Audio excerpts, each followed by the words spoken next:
Hello. And, welcome to our Origins talkback. Sorry we've been gone for a couple of weeks, but we've had a very exciting time here in Columbus. We got to get together, we got to play games, we got to hang out with new and old friends, and we're excited to get back into streaming on our weekly schedule starting next week. So lots of fun one shots coming up, lots of fun getting back to City of Destiny to get back to the drama of what happened to Ethan's dad and the Preserver Stones, and is Cameron Coleman going to answer all of his texts? And yeah, Probably today not. we are probably not, but yeah, we're just talking about how Origins went. If you were present with us, please feel free to drop a line, tell us a little bit about what your experience was like. If you got to play a game with us, tell us a little bit about that. And yeah, I just want to pass it around to our panel of attendees here and just sort of talk about how the convention went.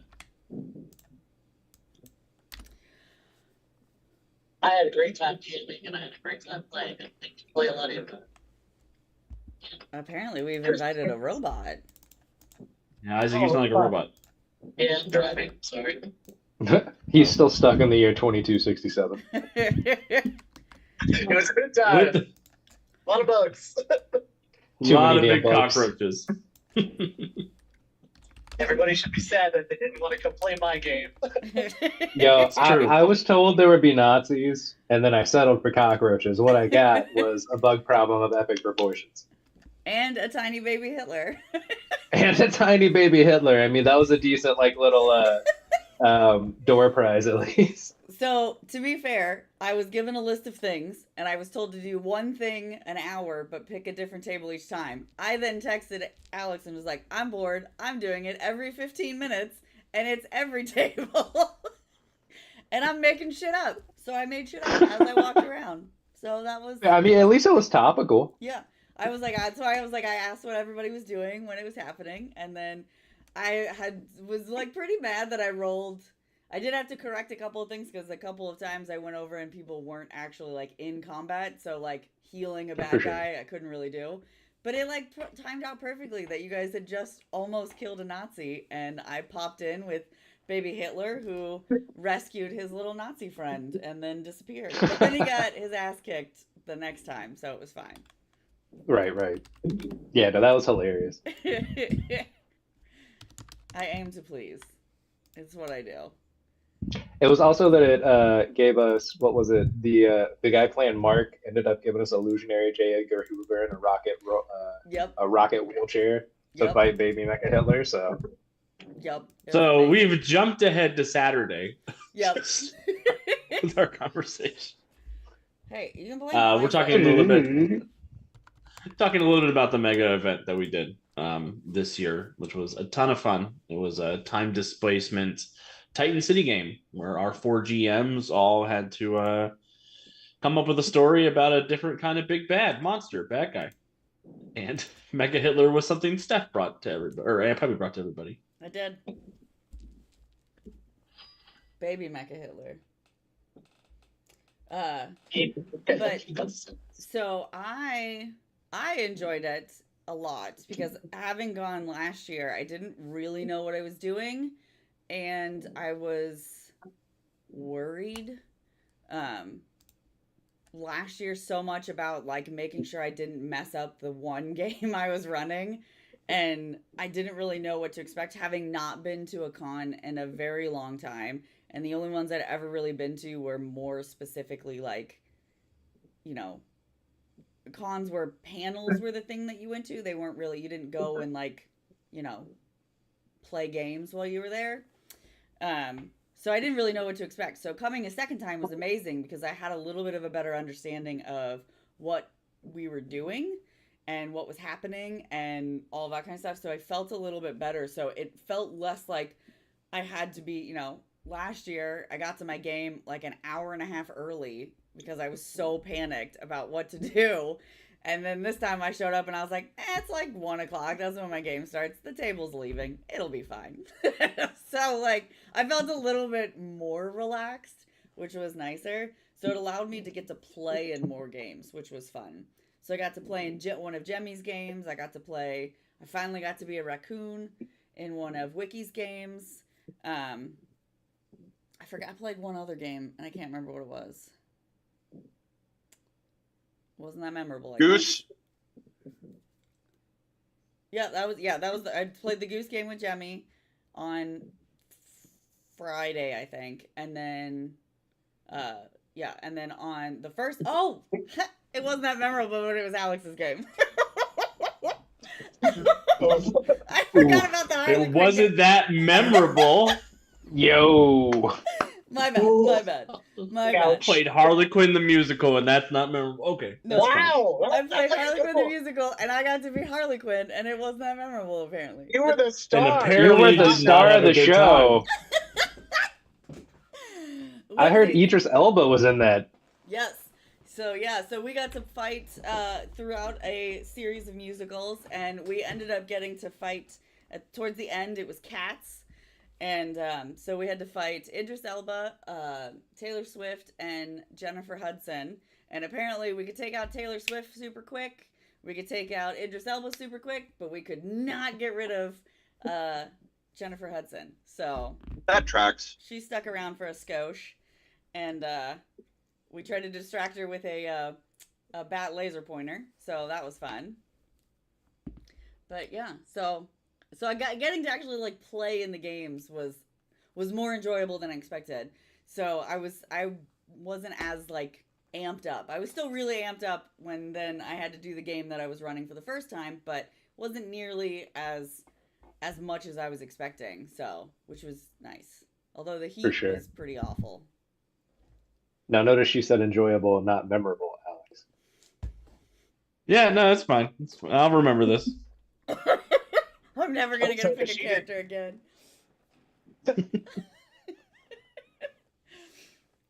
So, and then of course we did the mega event on Saturday, and so I got to just kind of run around and cause chaos, which is kind of my favorite thing.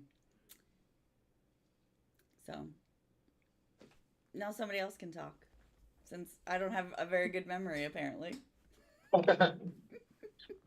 So I mostly ran games. I didn't play a lot of games. I played a lot more games. Games I ran, I did a new handwritten one that I wrote myself called Containment Breach. It's multiple actors, a lot of fun. I want to do it as a one-shot champ. Think people would enjoy it. It's a SCP-based game where you have to recontain all the monsters and stuff that escaped. You have to shut off a nuke. There's a totally dreadful timer that everybody was panicked about the entire time. It's great. Yeah, that sounds Did pretty. the timer run out? No, one group got down to like 3 minutes though. It was close. So that was fun. I'm here for it. I love anything SCP based. I have a buddy who does too. Oh yeah, well, come play. I'll run it. Do it as Yeah, one man. shot. Did Yeah. so did you run the same game each time? Like, not obviously not the same, like the same general premise, but were all of your games the same game, or did No, you run different ones? Yeah, so I ran the Containment Breach one twice, Okay. and then I ran Dragon of Parker's Manor, which RC said he could never play because he needs to actually finish it in stream. Because he hates me. No, that one was directed at me because I'm catching strays here. Gotcha. And then I ran another Quantum Black game. It was the Secret Avengers, where MODOK was trying to insert his consciousness into a new body because his body was starting to fail. So I could run that one on stream too. I think that was a fun one. It's based off of the movie that I had never heard of before, and I had to watch it like the week before Origins to understand what's going on in the game. See, I just fly blind whenever I play games that are based on movies. I just hope for It's the very best. scientific, and I didn't get most of the concepts, but like I made it work because That's all that matters. I'm good at improv. But yeah, then I ran the mega event on Saturday. For those of you who know Legends of Evantress, I got to meet Torbeck and Gideon. You got to meet Hang out with who? them for a little bit. That was fun. Those of you who don't, they're funny. Look them up. Awesome. Hunter, what did you get up to all weekend? Well, I was a part of Monster Squad for, I believe, most of my Titan City games. The first one I actually took part of, I was Mark the Sleep Paralysis Demon, which I think was the fan favorite out of the games I was a part of. We inadvertently put the entirety of Germany to sleep, and were able to assassinate Hitler and end World War II a little quicker. So I think that's a win-win. So you Monster just had Squad. you had all the Hitlers that weekend.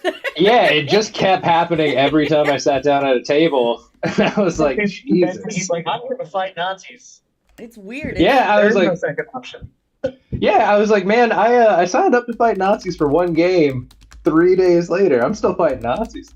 I mean, in fairness, it's never a bad thing to fight Nazis. Correct. Right. It's never a bad time to fight Nazis.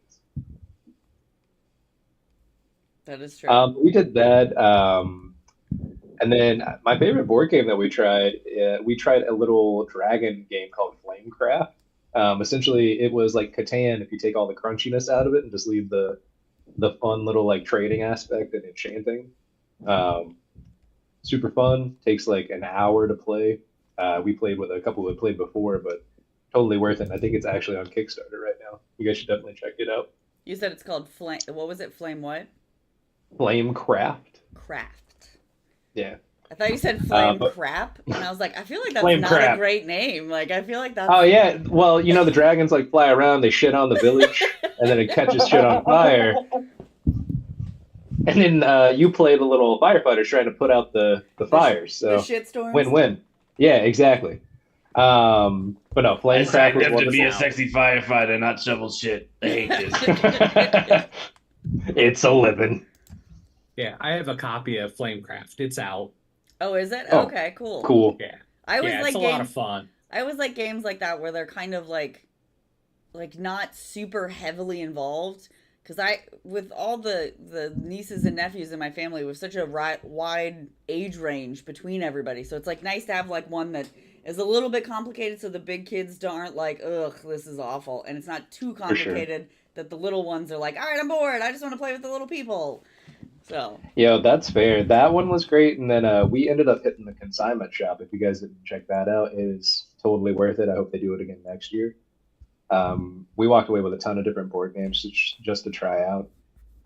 My favorite has been Pavlov's Dogs. It's like an Uno numbers game where you just throw cards down, and whoever's turn it is has to look at the cards on the table and say the total, right? And then whoever is like the judge will then say if they're right or not, and then like take away a bone. Whoever loses all their bones first loses the game. But like different rules will change the numbers on the table and what they're worth, and everybody's paranoid because you can't always see the rules. So it was a super fun little like $10, totally worth it. But that consignment shop had like so much cool stuff.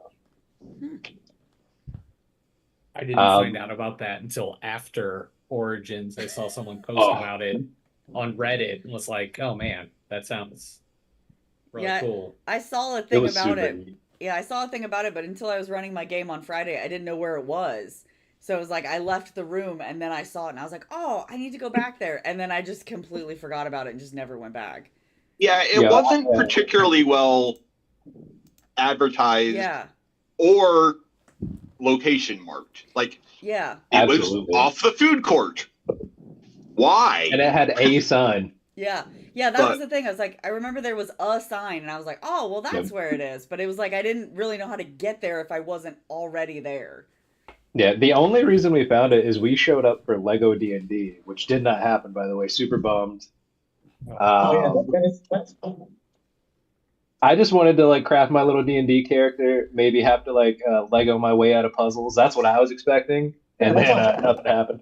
But like, then we saw the sign for the consignment shop, so we were like, hell yeah, we're gonna come back. And I spent the greatest $20 of my life, which was Shrek 2 the board. Don't even know if it has all the pieces yet. Haven't opened it. All I know is I have Shrek 2 the board game. You can't tell me There shit. you go. Valid. My wife actually got me some of the official. Hell Oh, yeah. Legos. nice. That looks awesome.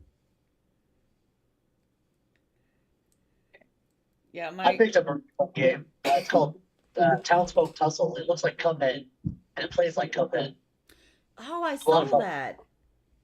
Yeah, like the art drew me in, and I was like, that looks really cool. I should check that out. So I did the demo, and I was like, oh my god, I love this game. I need to spread this far and wide. So I picked it up. Yeah, we were looking at that because my husband The loves art Cuphead. looks sick. Yeah. So you said it plays like Cuphead? Well, so it's a if you've ever played Dark Souls, the board game, it's a cooperative game where you and everybody playing is fighting against an AI control, not AI, but like a deck control boss, where the boss just does things and you have to beat the bosses each round. And there's 4 rounds in it, so it's it's a bit challenging. There's strategy to it. You gotta like think about what you're doing because the bosses can be a little unforgiving if you mess up. But I mean, just don't mess up, get good. I don't know. Interesting. Yeah, we didn't demo nearly as many games as we did last year. And I demoed a bunch of games on Saturday. That's what I spent most of the day doing. Yeah, I wish I would have demoed a couple. There was a couple of games, but there was a lot of times where like something I wanted to look at was just had like too many people or the people were too aggressive. And I was like, I don't need all that. Like one guy was like running around like with a sign and like a megaphone, like trying to invite people to play the game. I was like, yeah, like, do you not know? Was that Super Show? I don't remember who. I didn't remember who it was because I tried to Usually. avoid that area every single time. I was like, Yeah. it was doing the opposite of. I was like, read the room, dude. Do you not know the kind of people that come to this? It's not people that want you screaming at them in a megaphone. Like, please back up. All right, I got to bounce for a second, but I'll be back in chat later. Later, man. Later. Later. And I threw a link to Outgunned Oh yeah. in the Nerd Out. Okay. I'm really hyped on Outgunned. I haven't played it yet, but I picked up more books at Origins. I think it's really cool, like all the different things. It is like Everyday Heroes in the fact that they have like a lot of different genres and styles and really set up for one shots. So that might be another It's like one to the look at. cinematic focus one, right? Yeah. Yeah. Like, That I one got a seemed couple pretty cool. books that just do like their action flick volume 1 and 2, and it's like 2 or 3 pages, adds a new role. But the volume 2 that I picked up even has like DuckTales in it, but has like Nice. Star Knights and Woo! all kinds of different things. And then they have a thicker book that's just dedicated to like John Wick style. Oh, yo, that's cool. They went a little extra on that one. So Make your own John Woo movie. So I think it's really going to be good to do like one shots in that. I Mhm. think it'd be easy to put something together. So Yeah, my Great British Baking Show game did not go as well this year as it did last year, which is fine. The 2 girls that showed up, of the 5 people that could come, we only did it. Took us about an hour and a half, 2 hours to play through. But I posted this. I'm gonna shout her out again. But I posted this last night on Threads. So I was sitting there and I was like really bummed, but like also, the 2 girls that were there, we had a lot of fun. It was great. Everybody was rolling fun and it was great. But obviously, I wanted more people there and I would have loved for it to be longer. But so I was kind of sitting there and I was cleaning up and we were kind of like as everyone was kind of leaving, we were all just kind of chatting about random stuff and we were talking about how we love the Great British Baking Show because people are nice and everyone's friendly. And I was like, that's what this game is kind of for. It's like a palate cleanser game, like where you're not like, your goal isn't to fight something and something gross doesn't happen to you. It's just supposed to be fun, like a fun little jaunt through, baked goods.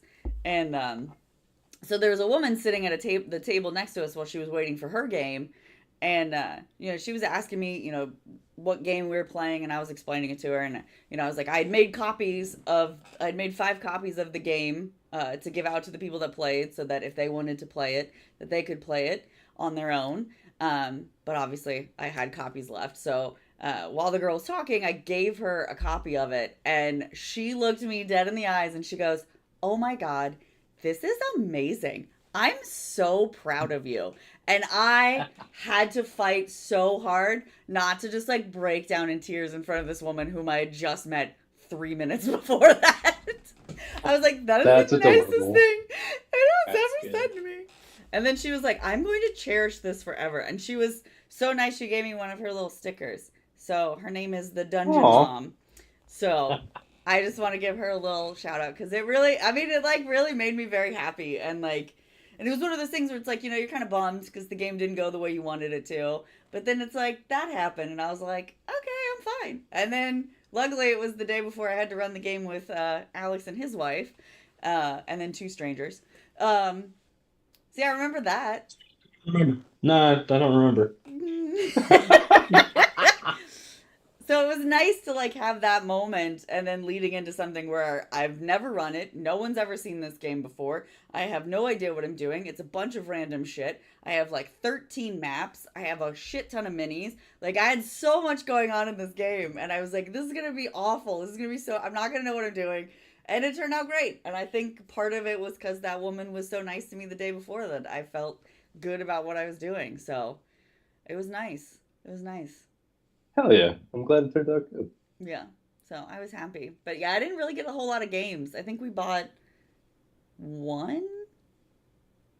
Maybe? I honestly don't remember. We bought a lot of stuff. So I bought a lot of stuff. So I got a new Every dice year. bag. Every fucking. New dice bag, new t-shirt. Because I love that shirt. Kirby is my favorite. I love Kirby so much. And then just I like got a a bunch couple. of stickers. This was my favorite sticker I picked up. It's a rhinestone. Stone Meow Boy. Yeah, rhinestone meow boy. And then there was like the 0 fucks left. Yeet. Oops. Yeet. Am I upside down? This way. And then I had to get this one. Accurate. America runs on a wage slave. That's what's up. Yep. Accurate. And Did you get their card? Because I'm gonna need you to send me that. then, I probably did, but I am terrible at keeping track of people's cards. I take them every time, Fair. and then I never remember where I take them from. Like I never know Entirely what. valid. I'm so Very bad fair. with that. But It's I'll- in the stack of people. Yeah, like it's just like a thing that just takes up space and then I end up throwing it away. But I'll have to Weird. look and see. I think I have something from him. But it was great. I loved it. we As soon didn't as I hit saw like it, too I was much like, though. I did get my first actual physical Mutants and Masterminds book. I've been playing this game for like 12 years and never had the actual book. So it was funny because Alex was actually running the booth. I was like, "Hey, Alex, if you buy this, or if I buy this, are you gonna sign it for me?" So I made sure it was a book that his name actually wasn't in that he had to sign. That makes it better. Yeah. I've got Didn't- Steve Didn't think about that. Henson on my, not on my Mutants and Masterminds book, but on my DC Adventures. Oh, I've got nice. Steve's signature. So, and my first edition Mutants and Masterminds book. Hell yeah. Well, like when everybody at the table looked at me weird, I was like, "Look, man, if Alex hadn't got me into this game all those years ago, I wouldn't be playing it." So he needs Fair to sign the enough. book. There you go. Valid. God. I went up and the first time I got to meet Alex in person, I went up and asked him, does he have any books dedicated specifically to Star Knights? Because they're my favorite. There. I mean, the Cosmic Handbook is Yeah. kinda. That's what I started saying before I realized it was Gary asking. Gotcha. I You know, I turned just around and I was realized- like, oh, it's Gary. I just realized my original Mutants and Masterminds book is old enough to drink. Oh, yikes. Oh. So I will say this year, I think probably the craziest thing happened. We sat down for the mega event, and someone across from me starts talking. I'm like, I know that voice. And sure enough, if anybody played on Inferno.net before Roll20 was a thing, It ended up being a friend of mine that I played in a Mutants Masterminds game with like almost 20 years ago. Oh, And then like we ended Wow. up getting our discords and like reconnecting. Like it was so crazy. It was nuts. I know Jim otherwise. I didn't know Yeah. he also played in that game because I was also in that game. Yeah, because I was like, "Hey, Alex, do you remember this guy?" And then it like clicked for all of us, and we had that recognition of, "Oh my god, what a crazy happenstance!" Right. that is funny. So Hey, Gary, Jupe. Thanks for coming to hang out with us. And hey, Og. And hey, Fat Boy Likes Cakes. And hey, Win with Dice. Calvin, we missed you this weekend. what did you get up to other than buying some more one-shot books? Well, we had our niece down, and she spent half a day at Origins, but it was a little too much on Thursday, so we had to do some juggling around. So we didn't get to demo as many games, but I bought quite a few board games, and Freedom 5, the board game that's based on Sentinels of the Multiverse, I backed on Kickstarter, and I got the big box, and my brain didn't process that wasn't everything. So when I went to their booth and saw all this extra stuff, I had to buy it. So I bought a bunch of extra stuff for Freedom 5, but Arcane Wonders is a pretty good company. I like them. Like I went. Was it I got everything some that of was the- already in your box? No, it was Okay, new cool. stuff. So I got that, and they were like, "Well, we'll throw the dice and the hologram cards and the art book in for free." Nice. So I got all that for free, and then I ended up, getting raffle tickets from them. And then on Saturday, I won one of the board games at their raffle, and they were giving away That's all awesome. kinds of stuff. They gave well over a couple $1,000s worth of board games out. Oh wow. There's one That's board killer. game that they gave out that isn't out yet. It's still in Kickstarter. There's 2 copies of it. His copy and this copy they gave away. He was Oh, like, wow. as long as I don't see it on eBay. If I see it on eBay, I'm coming after you. So Fair. they gave that away.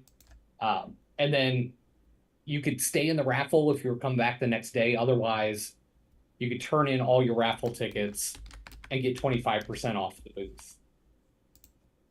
So the one thing I didn't get was the sleeves for the game. I usually don't sleeve my cards, but I'm like, 25% off. I might as well. I think the best thing though I got me a new cube, Oh. little felt cube.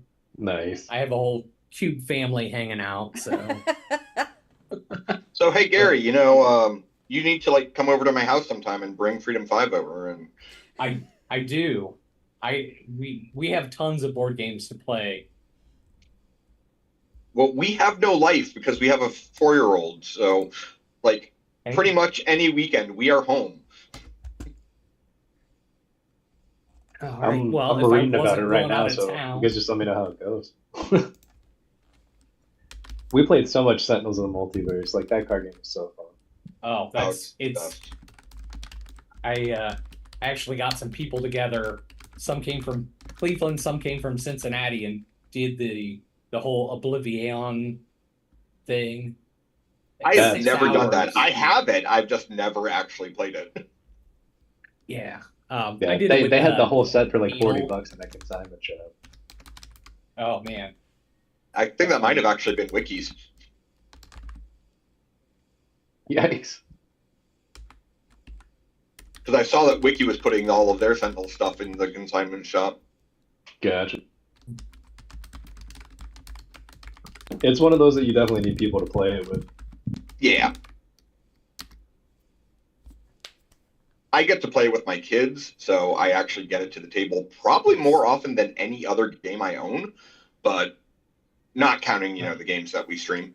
But For sure. Yeah.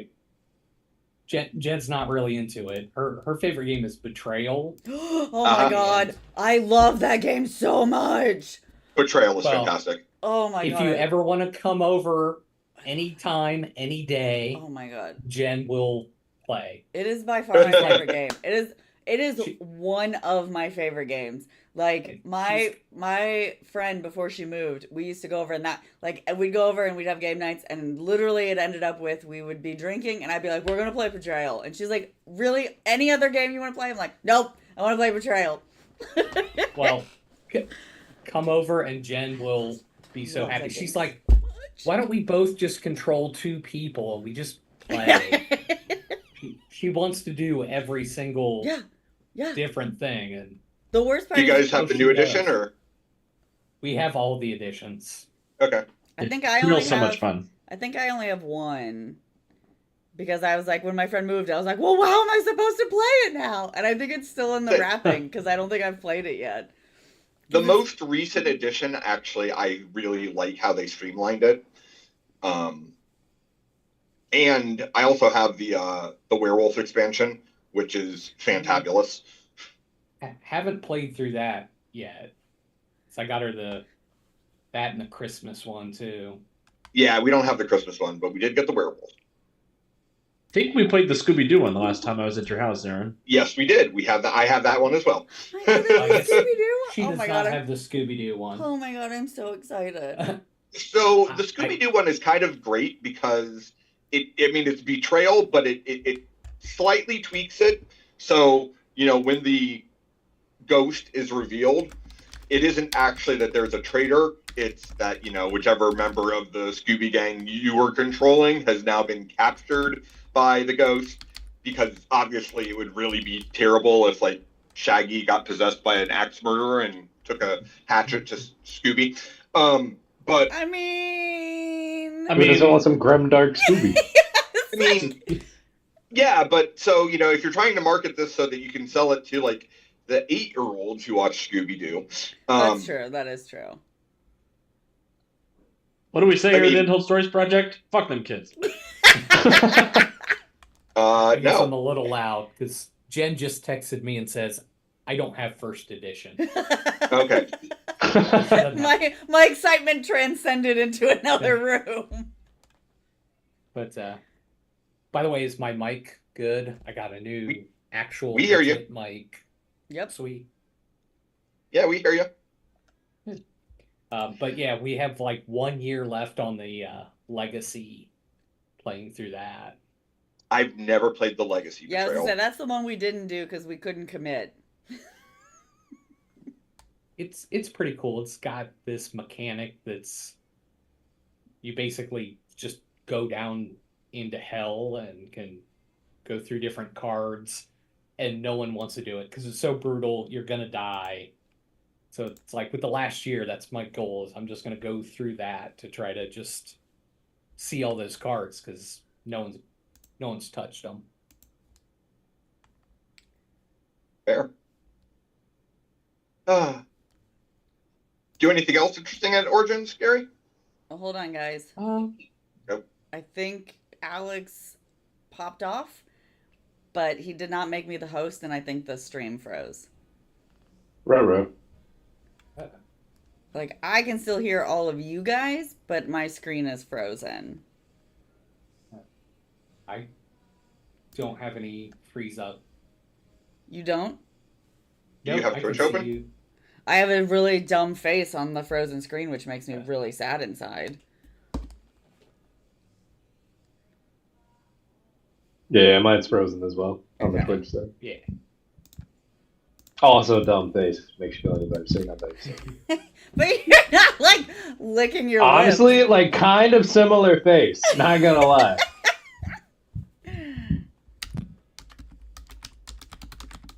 Yeah. Hold on.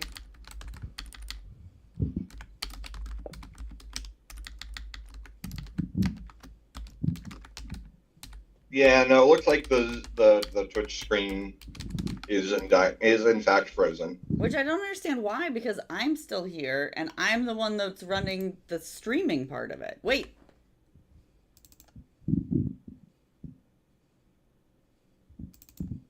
Oh, shit, snacks. Okay, hold on. Maybe we're back? Oh, I think we're back. Yeah, looks like it. Hey, Okay. we're cooking with gas. Apparently, I just had to click over into the Zoom screen and then click out of it, and that was what fixed it. Sure. I just watched the news mess up an entire segment, so to me, that makes me feel better that I'm not the only one that can mess up digital things. So Hey, that's fair. But See, yeah, all so I did was Gary, turn my camera off. I didn't do anything. I know it froze everything, but then once I clicked into the Zoom and then clicked out of it, it all came back. So I was just angry that you left, I guess. I missed you too. Have a good night, Jupe. Thanks for popping in to say hi. Bye, Jude. Hey, Jude. Okay, so last up, well, second to last up, because again, I forgot Alex. So Aaron, what did you do while at Origins? Yes. So, my goal this Origins was to run games that I've either never seen played at Origins or have seen played at Origins not in the last decade. And then I also ended up running some Mutants Masterminds. So I started the con off with a Marvel Zombies game, which is the same one that I ran here on the stream, using All Flesh Must Be Eaten from Eden. That was... My players decided that they were going to take my script and rip it into pieces and flush it down the toilet. I heard. But we had a good time. Anyway. So, you know. And then I ran the Whatever Happened to the Next Gen adventure, the Hero High Mutants and Masterminds as I learned to play, available now through Astonishing Adventures.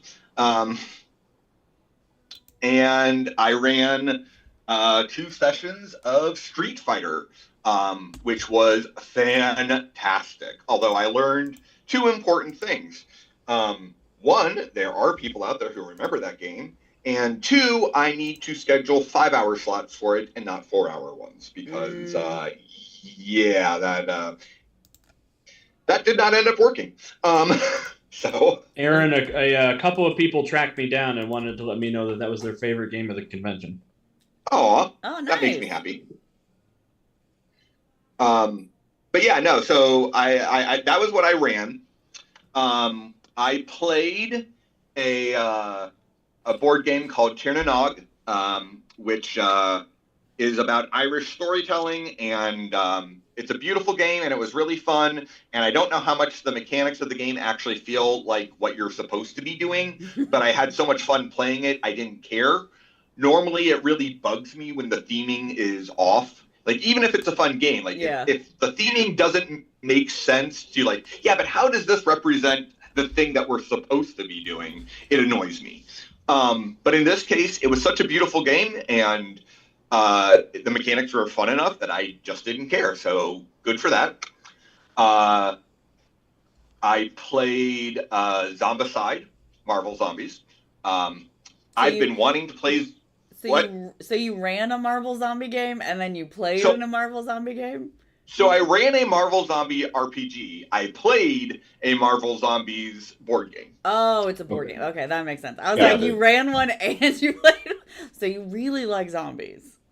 I do, but Zombicide is one of those games that, like, forever I've been looking at it going, that looks really fun and really awesome, and it's really expensive, and if I start buying it, I'm going to want, like, all of it, and I cannot afford to get all of it. So I'd better at least play it before I buy it. That makes sense, yeah. So I did. So what you're saying is I need to bring that over too. Yes. Bring it all. And then Christina and I separately played 2 different polymorph games from the 9th level games group. She played Sentai and Sensibility, and I played Wrestlemania, which was everything that you could possibly hope Wrestlemania would be. It sounds amazing. It's exactly what it sounds like on the tin. It is professional wrestlers dropped into the world of Castlevania. And the mechanics are simple and light, and Freeform, and I really love them. And they're the same mechanics that Christina used to play Sentai and Sensibility, and it's just a really elegant and simple system. So that was fantastic. I demoed Battle Monsters over at the Restoration Games booth, which is another case of a really expensive game that I can't afford to back right now because I'm currently unemployed, but really, really wanted because I love kaiju, and God was that too. once it comes out, yeah. I loved it. Like playing the demo, I was like, okay, yeah, this perfectly is what it's supposed to be. And then Christina and I backed a game called Witch's Quarrel, which is I saw that. Yeah, it's really cute. It's like it's a storytelling game. It's two girls learning witchcraft together through a series of duels. But as you play, you unlock other envelopes of cards to add to the deck building game elements of it. It plays fast. Like each round is about 20 minutes. There is no rule book because everything you need to know is on the cards. So you're kind of learning as they're learning, kind of. Yeah. Okay. So so the idea was cute enough that we backed it. And then we got to go back later and demo it. And it got fully funded during the con, so it will come out. So that made me happy. What else did I do? That was most of it, I think. And watched my daughter, my child, run my Disney games and Goose, which was fantastically fun and crazy and everything that people were looking for in a Untitled Goose Game RPG. So yeah, I think that's everything. I was not a part of the mega event this year, partially because it was my wife's birthday.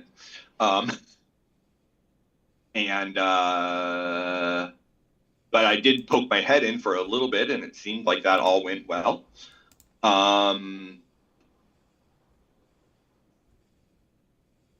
Yeah, I think that's it. I'm sure there's other things that I just can't think of off the top of my head, but that seems like a lot. So I'll stop there. So now, Alex, you can tell us how your origins went. Oh, it was good. Good night, everybody. It's all right. It's all right. I'm gonna get a text Sure. 30 minutes after this. I'm never gonna hear the end of this. I only ran 6 games this year, so not as much as I usually do, which left some time to hang out in the booth with Green Ronin and some time to play a couple games. I actually played a game for my first time slot for the first time in 13 years, I think, something like that. I went down and joined the Tabletop Gamers for a Batman 66 inspired campy superhero game, which was a ton of fun. Nice. Nice. I played the game we played was Glitter Hearts, which is a Powered by the Apocalypse magical school magic girl game. But it fit really well for the sort of campy, silly Adam West style superhero stuff. I played a character named Ice Blaster, who I insisted be called Dr. Ice Blaster because I had a PhD, and I didn't spend 4 years in cold school to be called Mr. Ice Blaster. And we fought a villain in a hockey rink, and all my teammates were like, "You're going to be really great at this, right?" And I said, "No, I'm good at cold, not hockey." And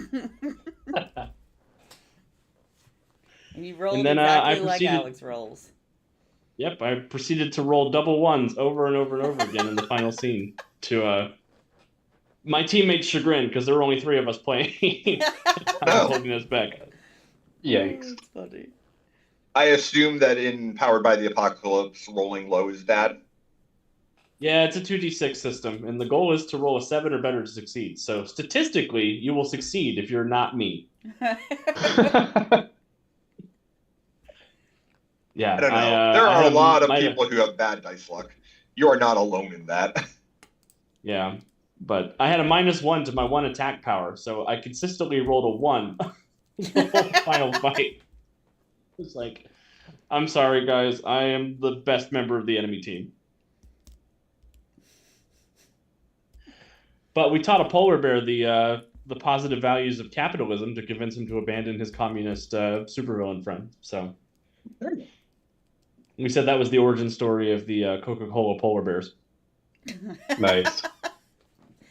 Feels valid. Yeah, that tracks. Then Wednesday night, I ran Harley Quinn the musical with Aunt Puppy, which was a lot of fun. I definitely remember. I think. But no, it was dope. It was weirdly, it was the least singing a group has ever done going through that adventure module. But I think everybody still really enjoyed the vibe and still got into the spirit of the adventure. Yeah, I think my favorite part of it was the guy that played Dr. Psycho kind of looked like Dr. Psycho, and it made it amazing. Oh, that poor bastard. Oh, it was so great. I mean, he wasn't like, like this big or anything like that, but like he just like emitted his vibe like perfectly, and so it made it so easy to like forget that he's like a real person. So when I was like, I punch him in the face, I just was like, yes, him. I punch him in the face. It was nice. There you go. It was sad. I had to pull Aunt Puppy off that guy. Security was called. Cops got cold. Whole thing. What did he say? He used, what was his power? The weaponized misogyny? Yeah, weaponized misogyny is one of the powers on the character sheet because Because it's Dr. Psycho. Yeah. I mean, it's on brand. Oh, Yeah, it was no, amazing. I mean, none of us question that. No, it was amazing. I forgot about that. Obviously. Oh my god. That character sheet's one of the most foul and amazing character sheets together. I think it's up there as far as like my top 3 goes. The Doomba is the best random character sheet you've ever sent me. I have not laughed harder than the Doomba. Dr. Psycho has the power brain moistening. Ew. Brain No. Alan, You can palace stop. violation. You can step- no. I think he used it once. Yeah, only once. No. You should feel bad about yourself. Yeah. Well, even when he said it, like even when the guy said it, he was like brain moistening. Like even he was like, I don't want to say this. That's the real disadvantage of that power, is having to fucking say it. Yeah. Yeah, I like that he was afraid to say that one, but he was like, I'm gonna use weaponized misogyny without any problems. Look, I mean, as a white misogyny man, is you more can use acceptable weaponized than misogyny at least 2 to 3 times a week. Look, misogyny Yeah, I'll is more just share- acceptable than moist. I'll just share the problematic psionics power in Discord if people want to take a look.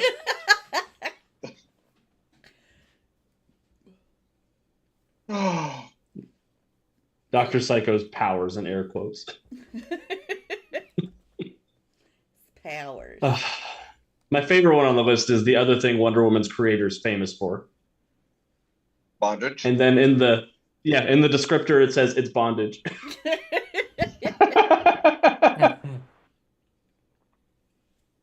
You know, the more I read about William Moulton Marston, the more I'm like, you were either incredibly fucked up or just a really good time, and I'm not quite sure which. But A little bit of column A, a little bit of column B. yeah, probably. That was also the first game I played with Tim Jackson, who is somebody who's not been to Origins in 20 years, did not know who I was, and signed up for 5 of the 6 games I was running. Wow. Wow. So I got to hang out with him all weekend. He was great. That's I committed. got to play with Van twice this weekend, Oh yeah. which was kind of awesome. That is cool. You also got to play with Tim Jackson, I'm pretty sure, Aaron. I think you played in your Marvel Zombies game. Yes, he did. All right, so that was your Wednesday. Yeah, it was a lot. Thursday I worked in the booth and I got to meet Gary in person for the first time, which was cool. And I ran Brotherhood of Mutants that night. And that was the beginning of here. You're going to run with 7 players for the next little while, which it worked out. It was fun. Everybody had a good You know- time. Alex, no. You are allowed to say no. Oh, I'm not familiar with the concept. I am aware, but Yeah, I feel bad at Origins because the system screws so many people over, and I'm like, I know it's not your fault you couldn't get into my game. I can handle 7 people if everybody else at the table is cool with it. Yeah, but that's a systemic issue. It's not your job to fix that. no, it really isn't. I felt really bad because I had to turn Gary away from my table on Thursday morning. Yeah, Thursday morning. Just because there is absolutely no way I could run Street Fighter with 7 people. Yeah, I can do Eminem with a lot of folks because Eminem's pretty straightforward. But if it was a really complicated game, I'd have trouble with more than 6 or 5 or 6. Well, I mean, part of my problem was I literally did not have enough bad guy fighters to handle the team that size. And there is no way to improvise that in Street Fighter because you need to have combat cards for everyone. Man. It sounds like a really cool system, though. I want to try it out. It's a lot of fun. I did play Street Fighter. Part of the reason I signed up is because Aaron did a New Year's Street Fighter game a few years ago, and During oh my COVID. God, that was during COVID. That was such a blast. I love that character I came up with. Yeah, you had a great one. Wade Terry. Wait, Terry, with his flip phone. Yeah. Well, so you know what's funny is the whole reason I pulled that game out of mothballs was it was COVID. We were watching Cobra Kai, and then I realized that Roll20 had a built-in card deck system, and I was like, "Wait a second." So I made that my New Year's game. It went really smoothly on Roll20. The It did. card system worked. And I've run it on the stream now a couple of times. So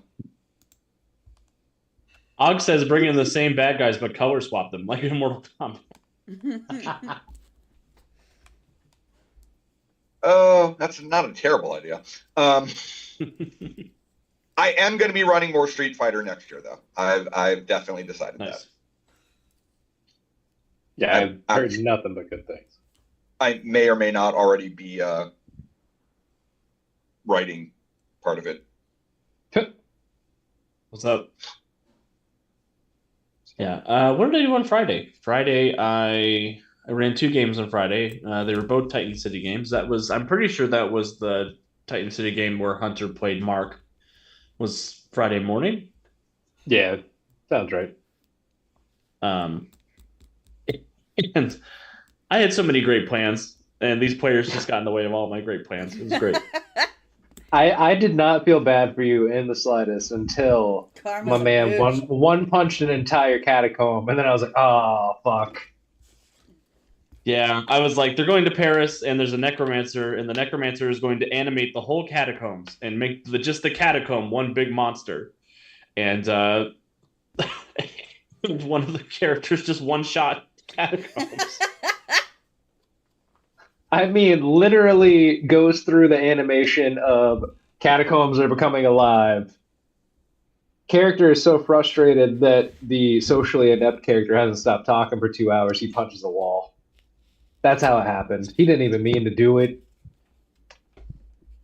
Yeah, speaking of, Krillin Rocks was was playing Vulcan, the character who wouldn't shut up to the other character. So, thanks for hanging out with us tonight. It was great getting to play with you. Krillin, whose human name I know but won't reveal on stream unless you want me to.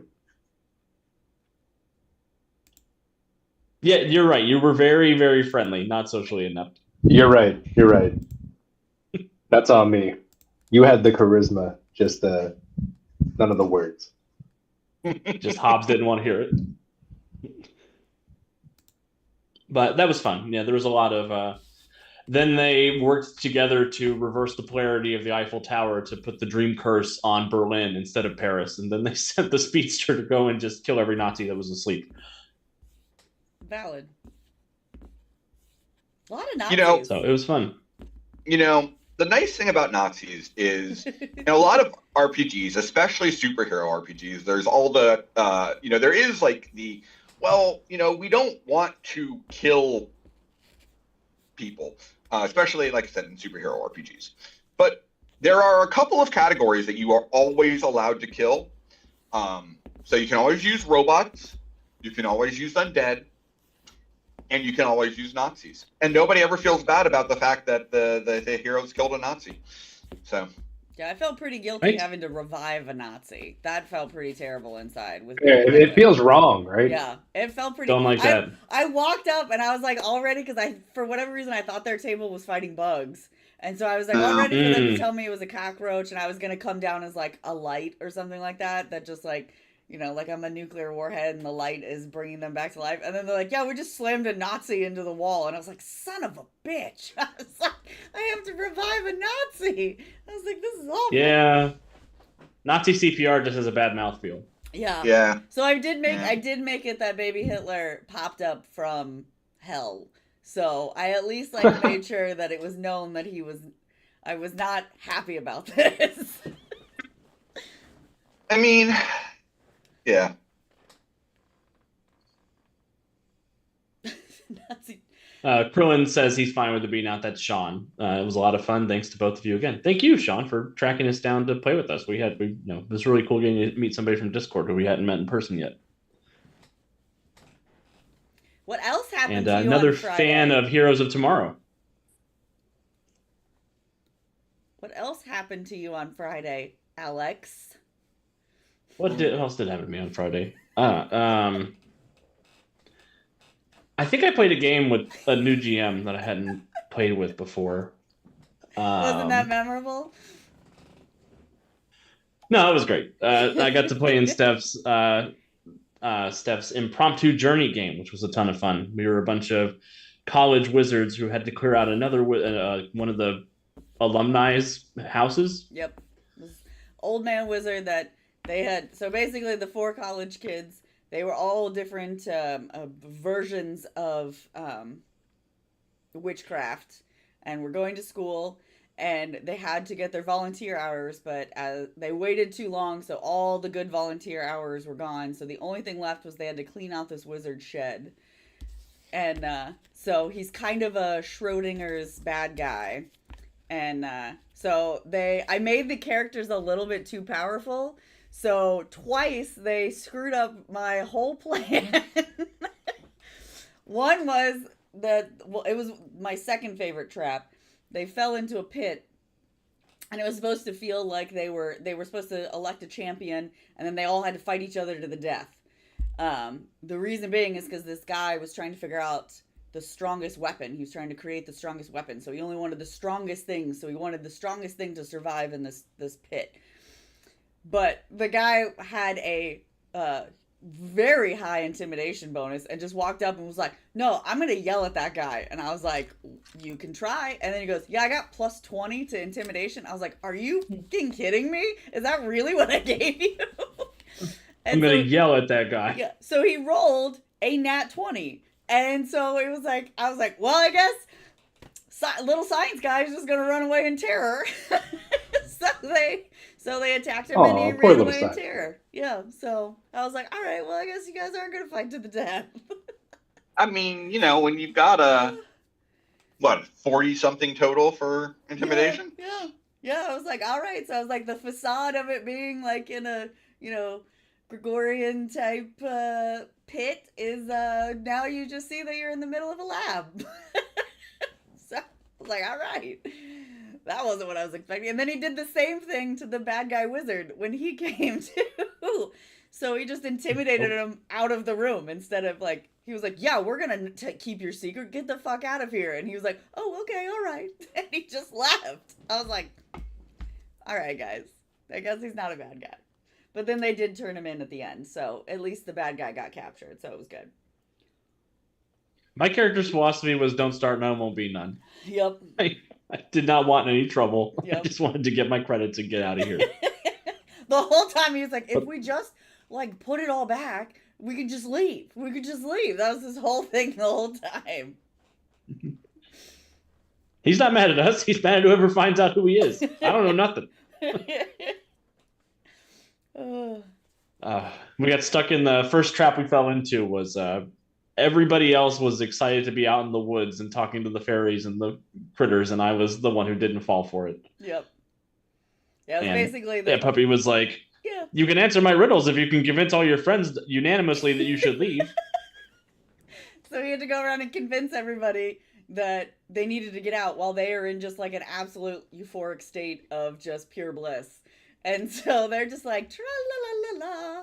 And he's like, no, guys, we gotta get out of here. So Yeah, she gave me a power that was an aura of calm, and I was like, can I power stunt that to be an aura of not calm? Can I power stunt that into generalized anxiety? Can I Uno reverse this, please? Uno reverse the vibe. And I got to say it straight to his face, and I looked him square in the eyes, and I went, you can certainly try. Whack. And I felt so good inside. I was like, this is the best feeling. You get hooked to that feeling. That's why we GM. That's how forever GMs are born. That's how they get you. That reminds me that I saw a shirt that did have the the phrase of "crying is a free action" Yeah. on it, and I wanted to buy it so badly. Yeah. I saw somebody had a Man, sticker. we need a on their version of that GM shirt street. on our website. I We have it do. on mine. I got this is old Hunter lore, but I got so tired of hearing Alex say "looks clear" that I remember tying a rope to a brick in our D&D game and just started throwing it down hallways. Just to see what would work. Absolutely, because I was like, "looks clear my ass." Nice. I think my players are tired of you feel stealthy. Yeah. You feel like you're stealthy. You don't think anyone notices you. My players are getting sick of cute little guys showing up because something bad can happen to them. Wow. Here's your serotonin before trauma. Lighter tone. Can I interest you in a toaster who's just a lot of fun? No. Oh, he's the real big bad of the campaign. Yeah, fuck Toasty. Aw, I miss Toasty. Toasty's so good. He's having a great life. Just making toast. And he'll continue to have a great life until Cat's ready to come back on stream and ruin his day. Yeah. We really do need to make some progress towards resolving the whole Preserver Stone storyline. Yeah. I had a meeting about that at work today. Yeah, but whatever you guys are doing for Green Ronin is going to be different than what we end up doing on the stream, undoubtedly. Yeah, probably significantly so. Friday night, I ran another Titan City game, which was that was one I was excited to run. I wrote it for RC to run last year, and when he ran it, I was like, man, I wish I was running this game. So I decided to run it for myself, and it was a ton of fun. I had a player in that game who I'd never played with before, who really glomped onto the 1920s cop vibe. He was very like Goodfellas and like, I know the neighborhood and I know your mother. I'm going to call her on the bad guys. He did an instant counter that was so cool because one of these armed thugs was going to throw a grenade at the party who was in the urgent care interrogating a suspect. Jesus. And he was like, "You better not do it, Sean." He did a persuasion-based instant counter. He was like, "It's not too late to not throw a grenade at a hospital." And it worked. It was cool. I think it really influenced the way I'm going to play that player or play that character in things that aren't games. So when he shows up in other media and things, he's going to be sort of the neighborhood watch cop. I do love the idea of it's never too late to not be the guy who didn't throw a grenade in the hospital.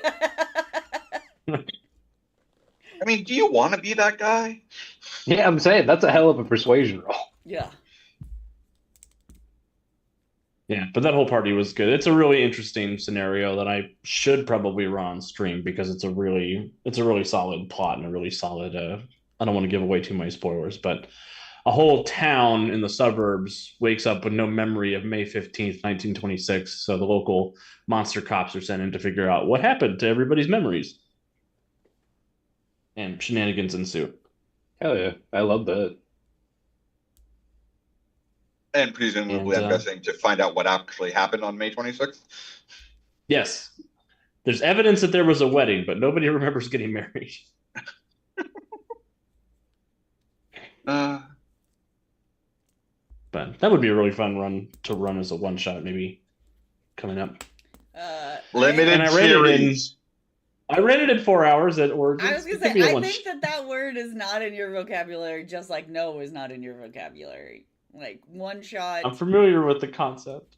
Except no, in Limited this series case, would be fun. in this case, I think the word is in his vocabulary. He just uses it wrong. You know, He doesn't Yeah. understand the definition. in the same way that he To argues about the Alex's meaning of credit. electrocution. What? Wondering who's- To Alex's credit, he turned me away from that Brotherhood of Evil Mutants game. He did it. He said no. I was very proud of him. Aw. With 7 instead of 10.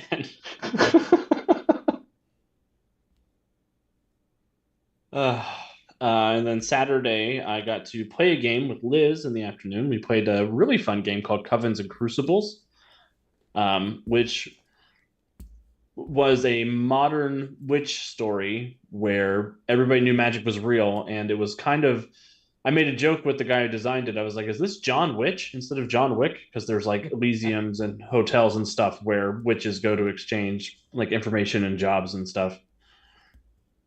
And I had the great joy of getting to play the character who was the face, which meant I spent the first hour just talking and negotiating our contract, and then I got to coast the rest of the time. We had to fight these things that turned invisible, and I had this great idea. I was like, do you have any ketchup in your kitchen? Because we can make a ketchup bomb, so when they turn invisible, they're still visible. But we failed our mechanics check to make the ketchup bomb, so the ketchup bomb lives only in my memories. And Condiment then King we goes had the with mega that. event. Yeah. And the mega event was a ton of fun. I'm really grateful to all the GMs who helped pull it off, and to Steph for running around and causing the chaos for all of us. And yeah, it was. I experimented a little bit with some of the swap mechanics this time, where there was, for the first half, everybody sort of stuck together. We had scene 2 where everybody was in the same scene, and they had to listen to a breakdown of information from Mr. Powers, the benefactor, who was asking them all to come save their life. And then they started scene 3, and near the end of scene 3, there's a table swap where everybody just gets sort of scattered. And I tried a fun experiment for myself where the first half and the second half, I didn't have any repeat players at my table. So the kids who had made this great plan to infiltrate Colonial Titan City, none of them were there to tell the new players what the plan was. So these people were like, we're just going to go in there and blow everybody up and hope for the best. And then the final swap, everybody went back to their original spot, which I think helped. It helped me a lot with all of the people got to experience a little bit of the other tables, and when they came back together, they all got to be like, well, this is happening over there, and this is happening over there, and this was happening over there, and it's really cool. So they got a little bit of that organic talking back and forth about what was happening, which was hilarious for the poor kids who had to go fight the giant cockroaches at Isaac's table. Yo, as the gargoyle whose whole entire personality was keep children safe. Those kids had never been safer. It was great. Like they had the time of their lives in literal. It sounded epic. Like the kids were power level 6, and Myrrh the gargoyle had like her wings spread around the one who had the violin and was playing this mad music to keep the bugs at bay, while the higher power level characters were running around and smacking them while they were stuck and entranced. Yeah, it literally turned into the gargoyle trying to just hold the line between all the tiny ones, while everyone that could were taking down the big ones. It was a great time. It was super cinematic. Yeah. And one of my favorite things to happen at a game in a long time happened during the mega event. So in the Magic Kids Titan City game, there's a witch, and his name is Hayden, and his family dropped him off at magic boarding school because they know that there is a prophecy about a male witch, but they don't know if it's a good prophecy or a bad prophecy. So all the ladies of his coven dropped him off at school until they figure out if it's a good or a bad thing. He got time traveled back to the beginning of his coven, and he met his ancestor, and she was like, "Why aren't you with your family? Why are you with these strange people?" And he's like, "There's a prophecy about me." And they said, "What prophecy?" And he said, "Write this down." So he created his own prophecy that led to him being put in boarding school. So did he decide it was good or bad? He didn't. No. You got almost there. So close. Yeah, but he did get to rescue his time displaced mom, and they had a big hug. And I think the trauma there has been resolved for now, Aw. at least until the next person shows up to play him as a pre-gen. Yeah, fair. And yeah, it was a ton of fun. I think all the GMs did a fantastic job. I got them their adventure notes on Sunday, the week of Origins, and I lucked out because RC and Deuce weren't running any other events, so they had a chance to come and ask me questions if they had questions. And it was a little down to the wire, but still sooner than Chris Skinner getting his events on the day of. So I feel pretty good about how things are progressing. Yeah, I was at RC and Isaac's table, so shout out to them. They both did an amazing job. Yeah, everybody said they were having fun, and I checked in. We did get a little bit of feedback from somebody who'd never done the mega event before, and he was over the moon about it. He was like, "I'll be here. I'll be back next year. This is so much. This is so good. This is way better than I thought it was going to be." So, Yeah, it was funny being that, I didn't do really anything except just kind of every 15 minutes just walk up to a table and piss somebody off. Honestly, it's like my favorite thing to do. But it was just so interesting to see very distinctly different GM styles of all four of the GMs. Like it wasn't like most of the time, like when I would play other games, like I kind of knew their vibes. Like I obviously know Aaron's vibe and I know Alex's vibe, and I know like Wiki's vibe as like a GM because I've been in their games before, but I'd never obviously been in Isaac, RC, or Deuce's as a GM. So it was just interesting to see like how distinctly different you guys all are, but all told a cohesive story. Like I didn't hear any of the like, well, I don't understand what's going on. There's people that had questions, but it wasn't like they weren't questions that were like, I don't understand why I'm doing this. Like, what is happening? Like, it wasn't like they didn't get it, which I would almost not expect, but you would think would happen when you are with different GMs and stuff. So it was cool to see like the distinctly differentness of each GM and it still tell the same cohesive story. So as an outsider, it was neat to see that. Cause like Deuce comes in, it's just like, he rolls up right when we're starting. He's got nothing on him. He's got like 5 dice, like in his phone. And I'm like, I was stressed for him. Like I was My man's a professional. Yeah, I was like, how is he? I can't breathe. Like this is so stressful to me. And then like Isaac had like all of his notes out there and he had paper and he had all this stuff. So it was just interesting to see kind of everybody's. And then RC had like little Post-it notes that he kept writing little things down, and he had some notes but not a lot, and so it was just interesting to see everybody's kind of vibes differently but still telling the same kind of story. So it was interesting. Yeah, it was fun that I got to pop in for a little bit. I wish I could have stayed longer, but Ant and I were standing there talking, and it was also cool the vibe of the different tables too. Like that one table was like super sassy and loud. Oh my God. The table with all the people in World War II were like, I'm gonna scout ahead. Well, you can't go alone. Hop on my back, and like really just like nailing it down. It was Monster Squad. Monster Squad was so I like the vibes of the different tables. So yeah, that one table was hilarious. They were just so loud. 7 of them all came together and they all sat down at one table, and I was like, "Good luck, Isaac." That's pretty much where I great. was I at got too with it. Yeah, I got to play with half of them last year for the mega event. They were half of them were the agents for Aegis that I was hanging out with, which was a ton of fun. Yeah, Sean, definitely come next year and sign up for more games because I had a great time with you at my table, and I'd love to have you play with us more often. Wait a second. Did Isaac have the table with all of the Bolenbaas and the Gildemeisters? He did. Okay. He did indeed. So, setting the Wayback Machine, the Gildemeisters are people I have been playing with, starting with Vampire LARPs back in the 1990s. Wow. I was just a baby. Yeah. To put it in perspective, I was the baby of the group at 18. Yeah.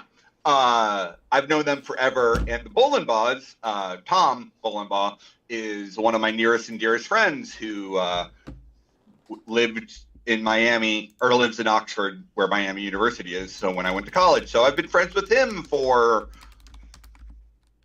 about 25 years. So yeah, Wow.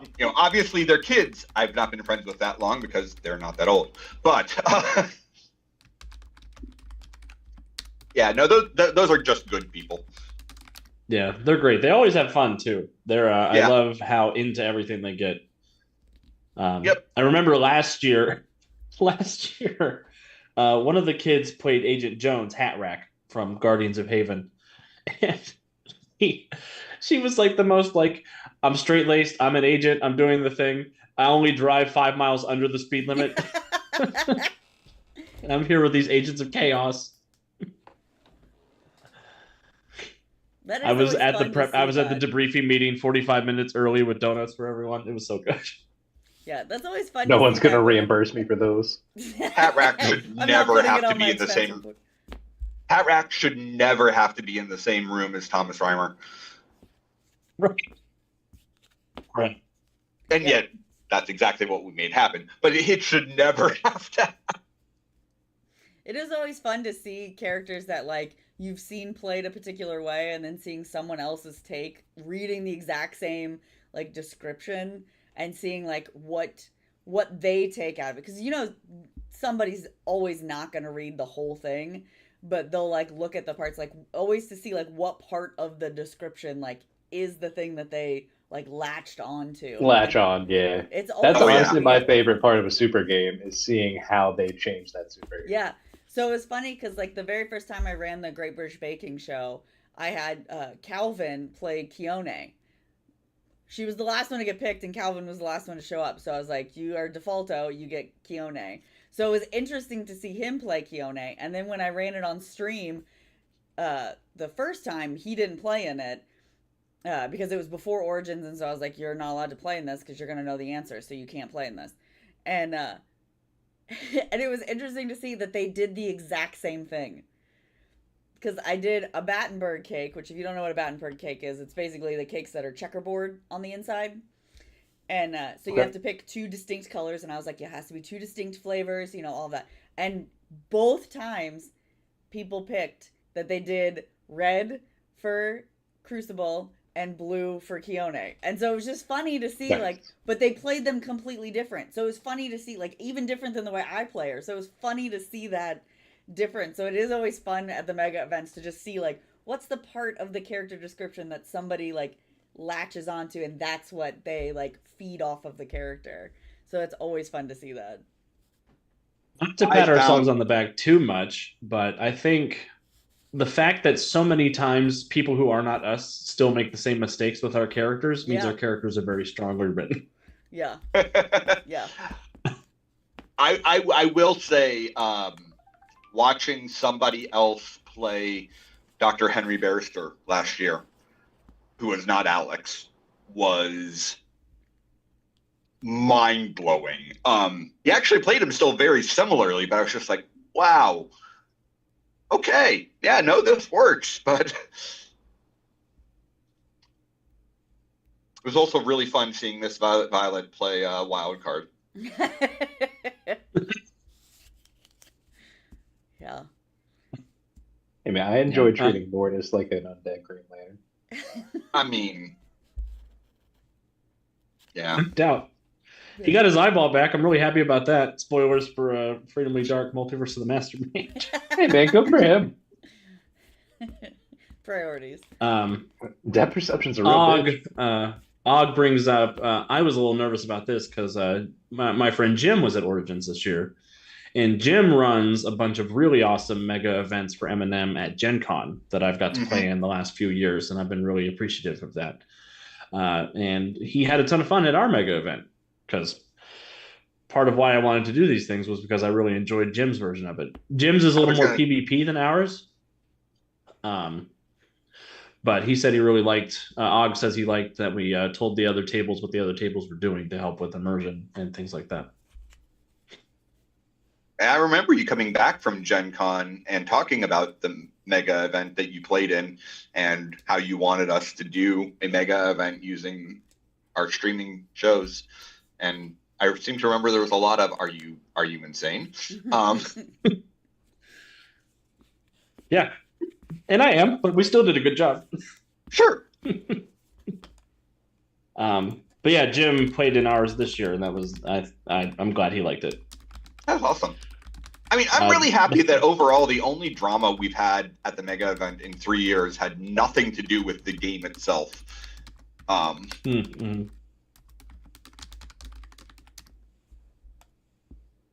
Yeah, me too. I'm glad that everybody seems to have a good time and everybody gets into it, and they give us a little bit of grace with how some of the chaos has to be managed. But yeah, man. we This was we did pretty second well one with character selection this year. People just sort of sat down.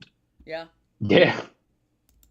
And there was, I know, at least one couple that they were at Deuce's table, and I remember them because I was at their table at the first mega event I did. So the fact that they came back after seeing them come back was kind of like, oh, that's cool. Like, I remember you two from last year. Like, it was fun to see that too. Like, I'm not very good with remembering faces and people's names tied to them. I don't know what it is. I can barely remember the people I work with's names, and I see them every day. So nobody should feel bad if I don't remember your name. Like, I genuinely have a hard time with faces and stuff. But so it was just like interesting that I was like, oh, I remember them from last year sitting at our table because they were in the Gemstars table with me and Joe. So it was just kind of fun, like, seeing that, like, people coming back. Yeah, I think it was at least, I think 80% of the people were repeat people. Oh, really? And those that were not repeat people, a lot of them were new people brought by repeat people. Oh, wow. 80%? I mean, that would be like all but like 3 or 4, wouldn't it? Yeah, I'm pretty sure it was. I think there were 4 or 5 new people.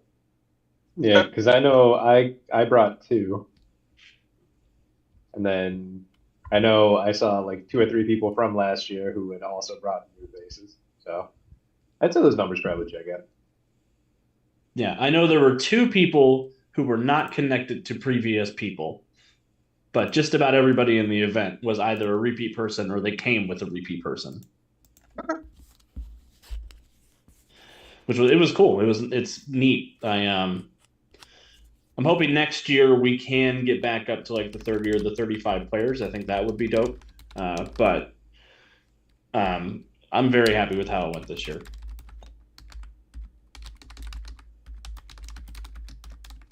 And then Sunday I slept until 2 o'clock. Which I am so incredibly thankful for. Yeah.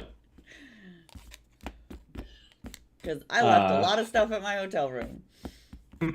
Oh, yeah. Oh, Yeah, we didn't leave till Monday. That reminds me of something that I did on Sunday. So Sunday, we went to, Tabletop Gamers do a register your ribbon for a raffle for free stuff. Mm-hmm. On top of the raffle for tickets in their room, but at their table in the dealer's hall, they do register your ribbon. So me, Christina, and Jemmy all got selected. So we got some pretty cool free shit there. But Aunt Puppy, you'll appreciate the fact that one of the things that we got from our free shit there was don't get stabbed and a plush stabby. So we could have just left it. Yeah. Nice. So, context.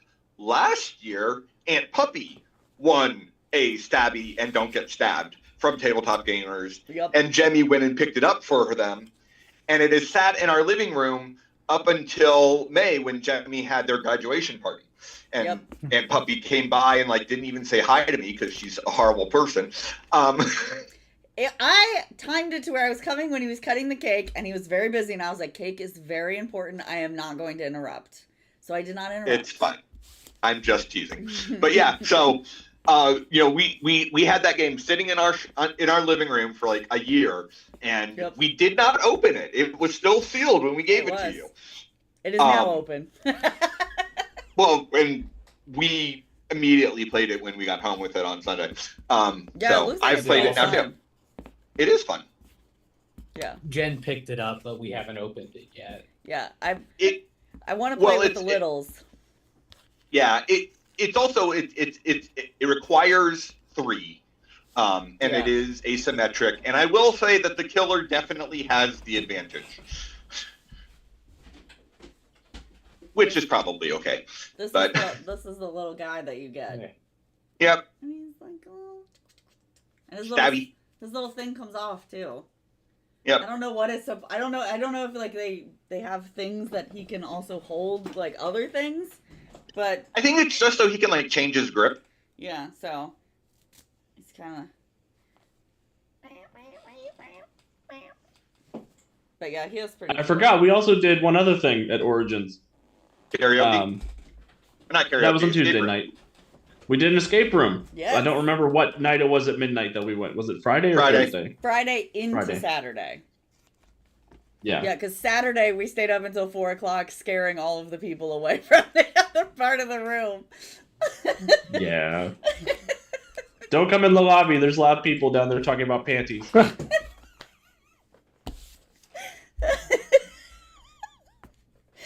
Oh, And yelling at each other about not making eye contact when they talk to each other.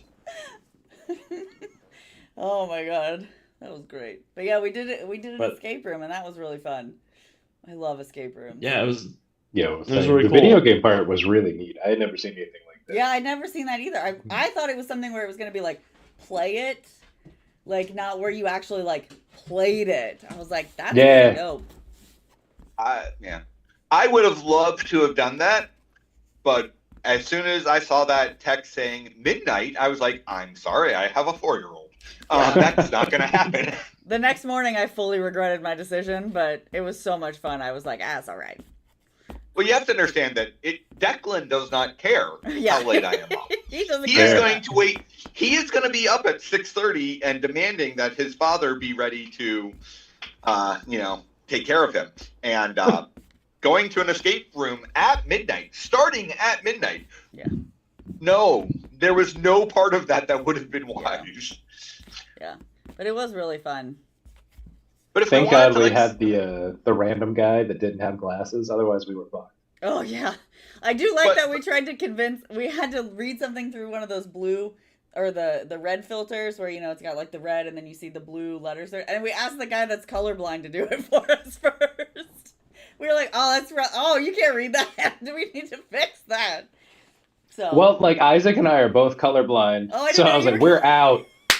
And then I'm like, who doesn't wear glasses? And I'm looking around. I'm like, fuck. I mean, I could see it with my glasses on. But yeah, I was like, we had both of the colorblind people, I guess, because I didn't realize you were colorblind too. I was like, y'all can't see this. Damn it.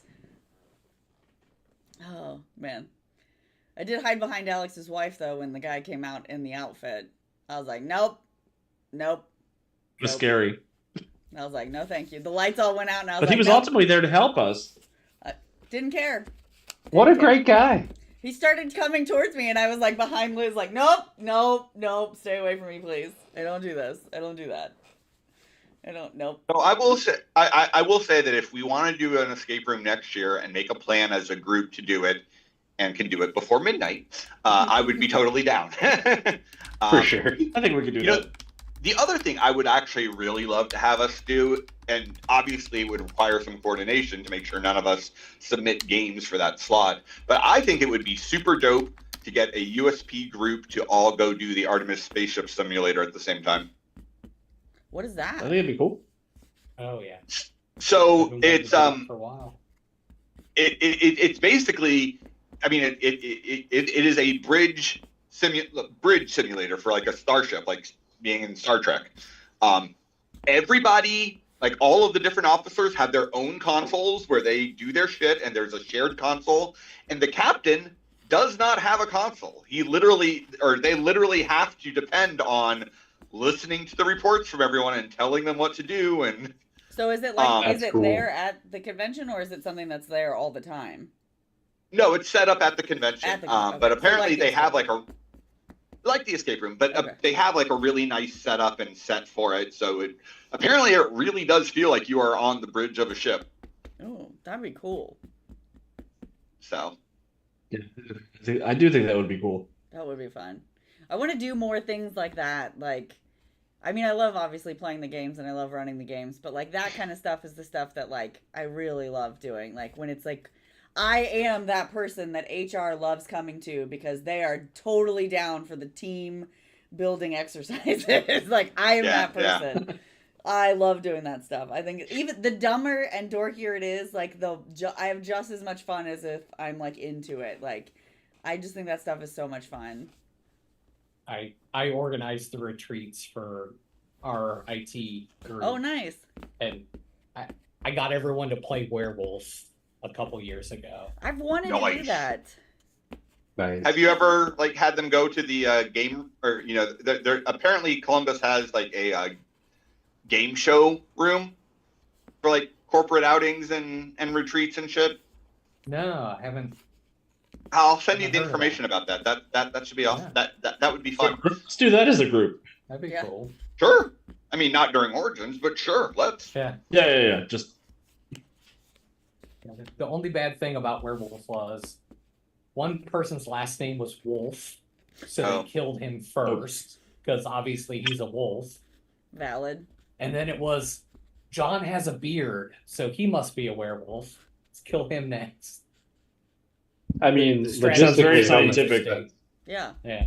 I mean, those feel like There all are- valid ways. There are worse strategies for games of werewolf, honestly. Absolutely. Okay, so we've got about 25 minutes-ish left. So, Alex, do you want to talk about Gen Con? And then we'll kind of do a little bit of a wrap-up of plans for next year. We've kind of talked about some Yeah. of it, but I have to scoot Yeah. because Jemmy is getting out of dance class and I need to take them home. enjoy. that's fair. Take it easy, man. Fire. So yeah, Gen Con is a little smaller experience from USP, but I'll be there running games, and Jonesy will be there running games. I'm running 4 games of Mutants and Masterminds, and we have a panel this year for Mutants and Masterminds talking about the roadmap for M&M for the next little while. It's actually going to be a very exciting announcement, and if you're going to be at Gen Con, I highly recommend it. I can't say much more at the moment, but come to Mutants and Masterminds Monday on June 14th, and I'll tell you all about it. June 14th? July 14th. There you go. What year is it? What's time? Nobody knows. Hey, I wrote 2020 I'm still on recovering. the top of my to-do list the other day. So I keep writing 2024 for the date whenever I send out paperwork for work. I'm like, what the fuck is happening? Like, we're 6 months in. Like, ugh. Og, I will have some time to play some games, but the dumb way my badge works, I don't get my badge until I get to Origin, so I get to Gen Con, so I can't pre-register for any events. But if it's not at the same time as I'm doing something else, I really want to play Jim's Creature Commandos versus Midnight Suns game.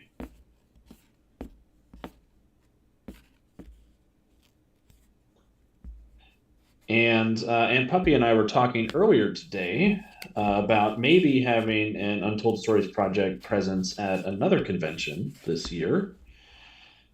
Yukon in Michigan, which is one that I go to just about every year. It's in November this year. It's October or November. Let me It's double November. check. November. I think it's the second week of And, November. Yeah, it's in Ypsilanti, Michigan, which is only about 3 hours north of Columbus. And it's a really fun time. It's a convention. It's smaller than Origins. It's about 1,000 to 1,500 people generally. And I'm very excited to be. They just opened event submissions, so I'm looking at what events I want to run up there, and looking to see if anybody else from USP wants to go up. And I think that's about the. I think that's about what we want to talk about going for the near future. Other than the schedule around here, Tuesdays will still be City of Destiny for the next little while, but Wednesdays, for at least the next few months, are going to be dedicated to one-shots and limited series for people like me who can't run one-shots. Yep. We'll have GM. We're having GM signups right now. So if you have events that you want to see on the channel, or if you have events that you maybe want to run on the channel, let us know over in the Discord, and we'll talk about it. We'll get you in for an interview and start that process. Especially if there were any games that you played at Origins that you're like, this would be really cool to see how other people play it, or seeing a different version, or if it was one like me where I played one version of Wiki's raccoon game, but I would love to see what her other versions of her raccoon games are, since apparently she has become known as the Raccoon Lady.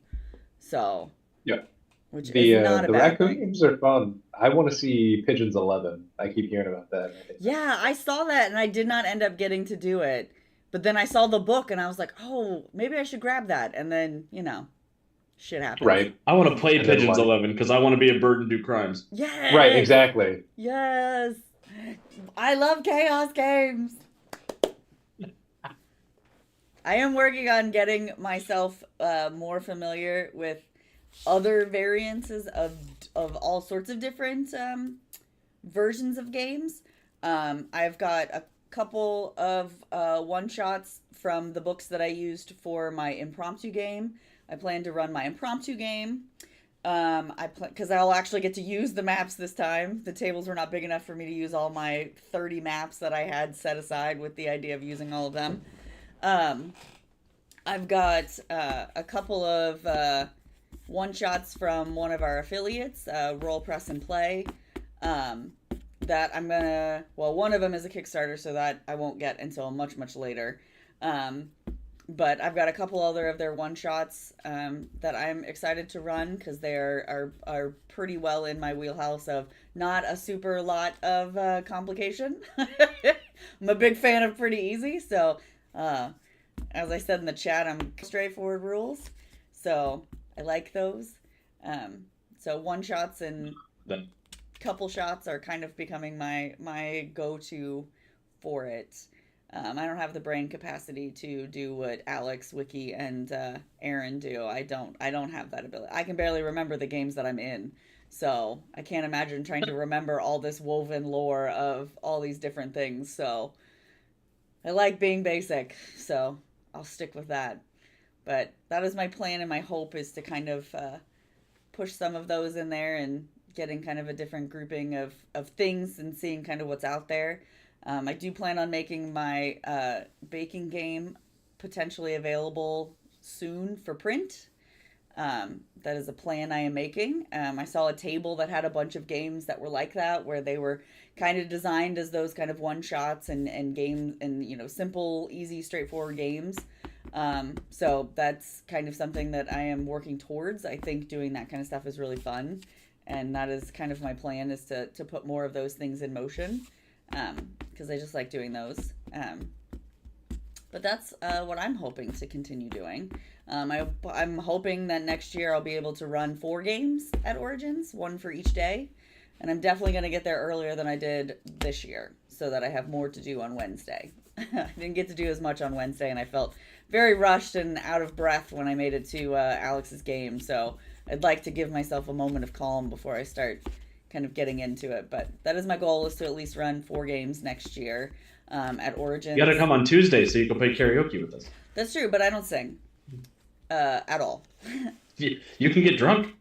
I can get drunk, and I did last year. I did get drunk while you guys all karaoke'd, but I do not sing. I do not.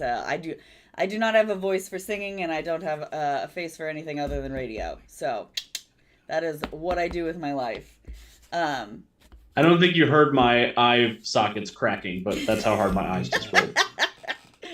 But that's my plan. I do have this other game that is potentially something I would like to do. Really is contingent on some of the behind the scenes things that I know me, Alex, and Liz are working on for getting us an actual room at Origins. So it will be kind of contingent on that. My hope is it's kind of a dinner murder mystery, to where people could dress up in costume and die, essentially. So, Die. yeah, but of course, it has a baking theme because it's a slice of murder. So of course I have a baking theme to one of my games. Look, as a millennial, you had me at die. Yeah, so it's actually really interesting. I was reading it. I was reading through it, and it was like the first rule in it is, as the host, do not read anything. I was like, oh, all right. So even the host is intended to go in kind of blind in the game, so they don't even know the outcome.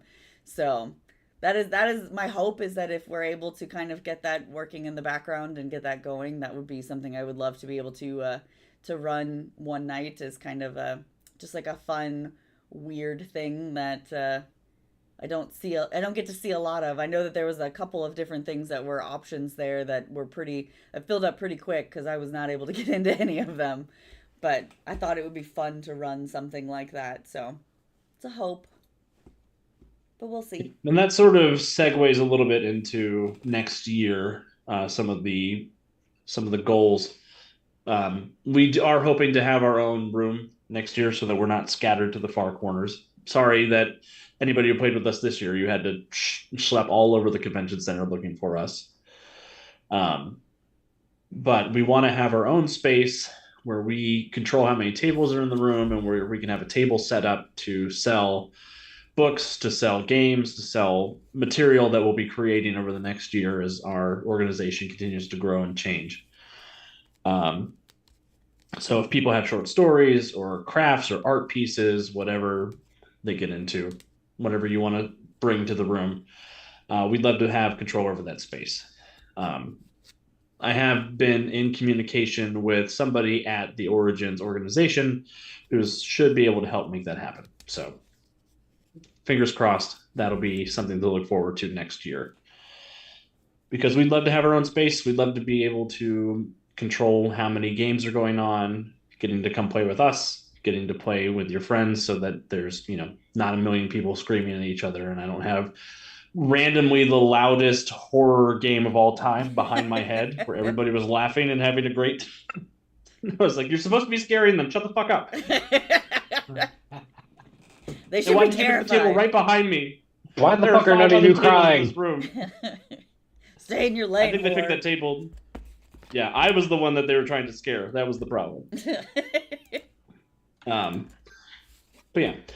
Also, next year we are. I've already been in conversation with a new GM who's going to come run a couple events for us. I think if he wants to say anything about that, I'll let him do that. It's me. I was like, I wonder who it could be. Yeah, no. Alex Gary. asked if I would totally be interested, and maybe also Gary. Yeah. I talked to Aaron a little bit, and I think the last time I ran something at a convention was MarkCon 13, I think. So that's been a while. If I can do it, anybody can do it. Absolutely.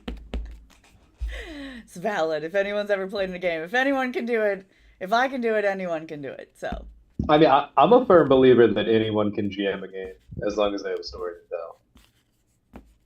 I was Jemmy's age when I ran my first game at Origins, and it had 20 players because I'm dumb. Go big or It go was home. It was a 10v10 Avengers versus Justice League PvP event. Oh, you poor I was like- bastard. I was like, clearly it can't be 5 members from each team. Then it won't feel epic enough. 6 hours later, it's halfway over. Tables are standing. People are standing there waiting, tapping their foot. Like, what the fuck, dude? Don't yell at me. I'm just a kid. I'm just a baby. But yeah, Origins next year, we're aiming to be bigger and better, which bigger isn't always better. But, you know, this convention is very important to us as an organization, and it's important to me, just historically. And I'm always excited to bring new people in to experience what we have to say. So having more room and a dedicated space to do that will help us immensely. And the hope is to allow an option of people like me who are coming in completely blind 4 years ago to having played D&D one time in my whole life before playing Mutants and Masterminds on a live stream with a character sheet I didn't create. So I was still vaguely in the realm of I shouldn't be doing this. Kind of opening it up to people like that maybe don't necessarily know what they're doing, and sometimes D&D can be a little bit terrifying. Sometimes some of the games can be a little bit intimidating and make it hard or feel hard. Doesn't necessarily mean it is, but it can feel hard coming in. So having the ability, I know Aaron ran some learn to plays this year because the intention was for us to have a room this year. So the hope is to have more things like that to kind of open it up to the different things that Mutants and Masterminds can do, and kind of the different things that kind of any of our GMs, and just kind of showing. I know Deuce and Wiki were super helpful on when I created my baking game. I had this whole idea that it had to be super complicated and you had to have all these things and all these stats, and people were going to be upset if you couldn't do all these things and all this stuff. And they were like, Honey Heist is literally bear stuff, not bear stuff. And I was like, what do you mean? So seeing that there's games that are like that are something like, for me, where they're good introductory games into being able to read a character sheet and stuff like that. I know RC, who kind of popped around and was the GM at one of the tables in the mega event, he talked about doing something that was kind of campaign style at Origins. So doing stuff like that, and kind of having our own room will be helpful in that Right, realm. like almost episodic. Yeah. Yep. That'd So be very fun. where you kind of create your own character, and that character can kind of follow you through. But then opening it up to where people can have pre-generated characters if they have characters from something else. So being able to kind of just open up options for people that, this world can be very intimidating. There's lots of words and things people say, and this has been decades of people playing these things. So, jokes you don't understand can make it feel like you're, the loser in the group and you don't understand what's happening, and that can make it hard for people to want to do things. And so kind of just opening it up to that is always something that I feel pretty strongly about, because I don't like to gatekeep. I'm not I don't really give a shit. Like, to me, it's like Star Wars. It's all Star Wars to me. I love all of it. Some people like the prequels better. Some people like the original better. I'm an original girl, but guess what? I don't really give a shit if you like the prequels better. It doesn't hurt my feelings. So I want that same kind of energy when it comes to like opening it up to what options are available and the ease of things. So Right. Who hasn't among us looked up Jar Jar Binks in erotic lore? I get it. I mean, That sexy Sith Lord. Yeah, Princess Leia was my sexual awakening, so it's all good. Fair. It was not the bikini. I will tell you that. It was definitely Cloud City. All right, yeah.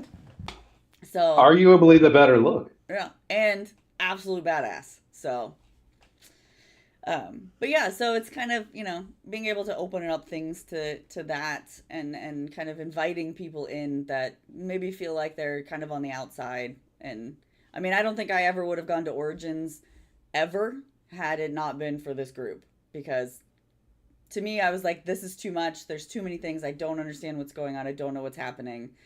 There's no way I would feel comfortable enough going into somebody Culture else's- shock, culture overload. Yeah, yeah. It's just kind of Yeah. so. It's almost like, you know, trying to tell somebody they have to remember everything